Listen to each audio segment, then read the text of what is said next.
Alright, let's start again. Let's talk about loft design. Now, very important loft design. I think our loft's a very simple loft. We've made it so because we only rent and our landlords are good enough to let us have our birds. So we need to be able to pull our loft down quite easily. So it's a simple loft, but it's an effective loft. You know, it's not that expensive. I helped me mate Billy Fagan. He built it for me. And thanks Bill, Kirsty, for putting up with me. But he built me a really good quality loft, and I give him the design of what I wanted, and he just built it for me. And we worked together. He done the work. I was the foreman. But yeah, got some good friends. Everyone needs some good friends, eh? And so I'm going to show you loft design. Now I talked about airflow in the last clip, and I think air coming in and air going out, you've got to have a good flow. So if you've got feathers flying around in your loft when your birds are flapping and they're not escaping, and you've got dust, you can see dust particles everywhere, you're in trouble. You're going to have respiratory arrest. Doesn't matter what feed, everything I've talked about is going to be no good to you, because you're going to get respiratory problems, and they're very sensitive, pigeons. You need fresh air in your loft constantly all the time, but you do not want direct wind hitting your birds and getting them cold at night, because they'll fight the cold all night and then they'll be tired in a day. So you've got to find a nice medium. Now, my loft doesn't have a heater in it, and we live in Melbourne, so it does get cold in Melbourne in winter, but they do have feathers. As long as the wind's not directly hitting them, they should be fine. But we originally had on the floor, it was what do they call it, marine ply, the whole thing. But as I got to know a bit more about pigeons and a bit more research, I changed it. What I did is I took the marine ply out and I put wire on the floor. Now, it wasn't designed for just wire, so you're going to see bits of wood where the actual frame is. That's so when they shit, it doesn't go on the frame, we can't get it out. So we've put wood there so we can just scrape that off so it protects it. Also, we've got a couple of tarps. We can't cement underneath because we don't own the property, so we've got tarps. So they goes through the wire onto the tarps, and we pull the tarps out each morning, clean them, wash them, mop them, and put them back on there spanking new. Every single day. You have to clean your loft every day. And if you think that you can get away without cleaning your loft every day, you're wrong. You're not going to be a top flyer.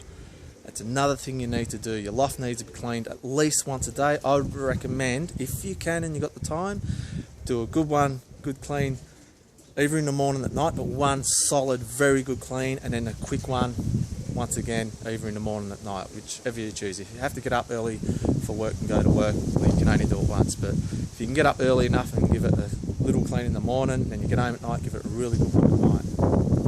If you're looking to get rid of all the dust, you don't want them standing in their own shit or anything like that. It's important. The shit will break down and it will get dust particles, protein particles, and same as their feathers. They have plume, a lot of plume, and they shake and the dust and the plume comes off. You don't want them to be constantly getting hit by that. It needs to suck out your loft, suck out as quick as it can. And so I'm going to show you our loft design. This is, the floor's new, so I'm pretty confident. I've stood in there when it's been quite windy and cold. Wind comes in, it might come in under the floor, or you'll see through the little crates we got there, but it also sucks straight back out. It won't go up in the loft and twirl around. It just comes straight out, very clean, very effective, and that's what you need. That's what I believe you will need. If you're starting to raise pigeons, you might as well make your loft properly and kick off in the right direction straight away. So let's have a look. Now, the birds, our loft is facing north. A lot of people have their, where I do a lot of things opposite. I don't follow the norm. There's nothing wrong with thinking out the box a little bit, right? If you follow everyone else, you're only going to fly as good as everyone else. You want to try and take it a bit further. Try different stuff. Don't be scared, but don't do it while you're racing. Do it before you get in the races. Try your little things, and don't try too much. Like I said, get your flow going first, the year before you get into it. Spend the year working out what you like, and then stick with it, and then trick it up like I have. A little bit each year, just trick it up. So, alright, so in summer, here's the loft. Okay, nice big landing board. We like to have the landing board low, so I can get over there. I've got control of the pigeons. Once they're on this board, the birds are used to me, and if I need to get them in the trap quicker, I've got full control and get them in there quick. I don't want my landing board up here. Yeah, you've got no control. It's a big board, so they can land on it easy if they're tired. It's low, easy to mow underneath. Got to think of everything. Nice big open. In the summer, the sun comes straight over. They don't get no sun in here, which is a bit of a shame. But like I said, I let my birds out 2 days a week, so the sun comes over the roof and they're in the shade all day until the afternoon. The sun will come through here, and the birds will all be sitting in the perches on the ground and getting the sun that way. But in winter, different story. The sun starts coming from here and over here, and in winter when it's cold, the whole loft is lit up, and in winter they get the warm sun. They don't have to move in the loft. The sun's coming right through there. Beautiful. Now I've got these here so the wind can suck in or out, and you can see the wire through here, in and out, sucks out. Yeah. Now in winter we'll put, or when it's going to rain or whatever, this clips up to here. Right, get out of the sun. This board here will clip up to there, and we have another one over here. We pick this board up and that clips over the traps, and that keeps the birds safe, nothing can get in. Now I'll go inside, I'll put my mask on. You'll see how clean and clear the air is in there, and the birds are molten, by the way, so there's lots of little feathers, particles flying around, but it sucks out. We'll go have a look around, and we'll come back out and talk about it.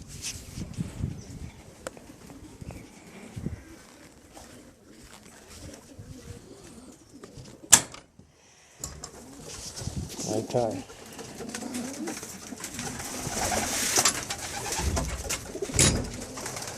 So there's what I was talking about. Because we have the tarp here and here, we need to put these three in here, so it's got a lot of airflow. We clean this wire every day, we mop it, but as I said, there's a lot of feathers at the moment. The birds are molting. She's just come out the molt.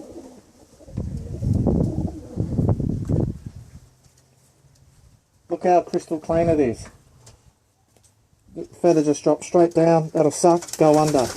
Now we've got air coming through here, sucking under there. I can feel the air coming in, and it just about dies there.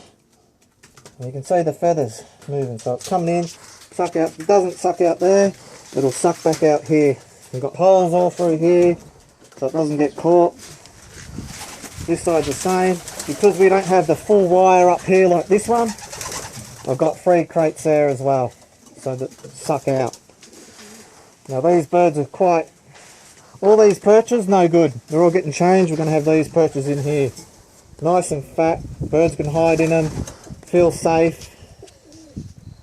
They can sleep in them, rest it up, protect themselves if there is any wind coming through.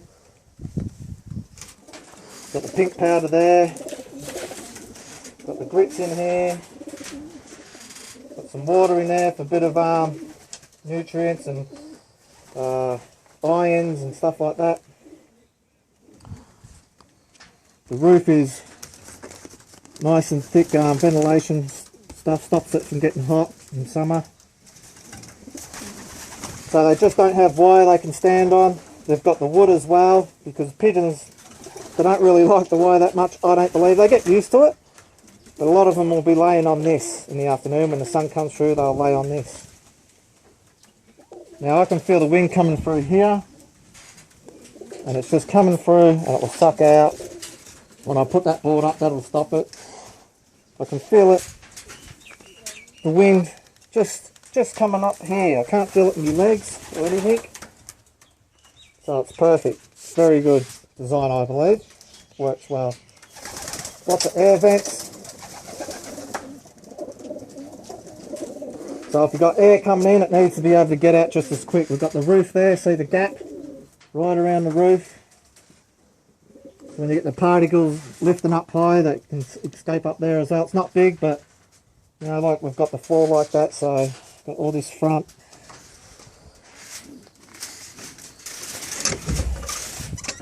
stock loft a little different, doesn't have much airflow. Still got to put a few more crates in, a few more of these in the stock loft yet. So I can't, the sun's in the way, but one on there so the birds can't get under there and try and mate. Now,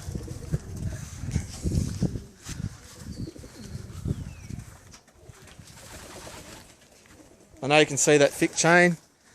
I've had one bird hit it, didn't do nothing. It's quite thick, it's flexible, it's not stiff, so it sort of just bounced off, didn't hurt it at all. One pigeon over the whole time. I've had a pigeon hit this, but it's already bended up. Had a few, but hasn't hurt him at all. Not many though, one or two. Loft's been there for nearly 3 years now, so, or 2 years. Birds are happy, healthy. The eyes are sparkly like crystal, like diamonds their eyes are. These are the tarps. So when they shit comes through the wire, and we just drag them out, and you'll see that wood gap there, but that's where we've got the three pieces of wood in here, so the birds can't shit there. And we clean that as well once a week, just in case any does roll over or wind blows it. There's a tiny bit there, but we clean that as well. Now we pull these right out, right? We take them way over here, we scrape all the shit off, put them in the buckets there, and then wash it, mop it, dry it, slide it back under. All doing that while the pigeons are flying. And when the pigeons get back, the food's in there, set up, ready to go. And now, I'll show you soon, now they're coming straight in, because when they land, they know they're getting food straight away. So they don't muck around now, they're coming straight in. Some of them still landing on the roof, but they now jump straight on that board and they're straight in. And that's good enough for me. A lot of them are landing on the board. Like I said, they probably all would land straight in through the traps if we didn't feed our pigeons a lot, but I like to make sure they've got a good amount of food in them all the time. Morning and night feed them. Got the fence back here. So yeah, I think that's our design of our loft. I'm showing you that because if you're starting off in pigeons, it'll be good for you to know and to make sure that you've got good airflow. It depends where you live in the world as well. If you live in the snow, I wouldn't recommend you to have a floor like that. You probably need to lock up your birds a bit better, but you still need airflow. You could lock your bird, stop it at night and then open it up a bit in the morning so it can all flow back out. But yeah, you'd probably have fans in the roof sucking it up and stuff like that if you lived overseas and you had to keep your birds locked up like that. There's no way out of it. You need air and you need flow, airflow. It's absolutely crucial, I believe. And yeah, it doesn't matter if you've got all the medication and foods and all this. If you don't have your loft right, you're going to be in trouble. There's no way out of it. Clean loft. We mop them floors, like I said, every morning. We're not even racing yet, and we clean that loft every single day. When we're racing, we'll have that floor mopped in the morning, purchased, cleaned, and at night, we won't mop it at night, but we'll clean it all. Mop it once a day. And like I said, the less shit in there, the less they stand in, the less it breaks down and gets dusted in there, the better the bird's respiratory will be. And the fitter the bird, if your birds don't have any of them problems, the fitter your birds will get as well. They'll fly better. And then when you're ready to race, bang, you'll be up there. Anyway, it's enough for now. Hope you've enjoyed. Hope there's some information in there you can use for yourselves. Whether you're someone who's about to start racing or you've already got your loft sorted, you can always put vents. Not hard. 10 minutes, put one in, and it could change your whole dynamics of flying. Change your whole world, mate. Anyway, have a good day. Enjoy. Also, there's a few websites. I'll get the names. There's a radio station here in Melton. Ivan Fonte, I think his name is, and Joe Angelino have a good radio station here in Melbourne. You can get it on the internet. I'll put that up as well on our site so you can see if you're overseas and you want to listen to it, you can listen to it off the internet. And there's a bought as well. I've got a few young birds out here, haven't gone in yet. We'll have a look at them. And a couple of older ones too. I've just put these two over from the stock loft over there. They're molting. They'll race again this year. And a couple of babies just walking around. Doesn't worry me. They'll go in when they're ready. They're just learning. They've only been in the loft for a week, so they'll be right. Get it right. Alright. Yeah, like I said, any questions, look us up on YouTube as well. If you find this on YouTube, we're on Facebook. Same heading, Smith and Henry, Racing Pigeons Australia. We've just started that, so there's not many members, but it'll kick on, just like anything. You know, if it doesn't, I'll just keep plugging along, and don't worry me if I've got 100 members or 2,000. I'm just doing it for fun, and hope you enjoy. Talk soon.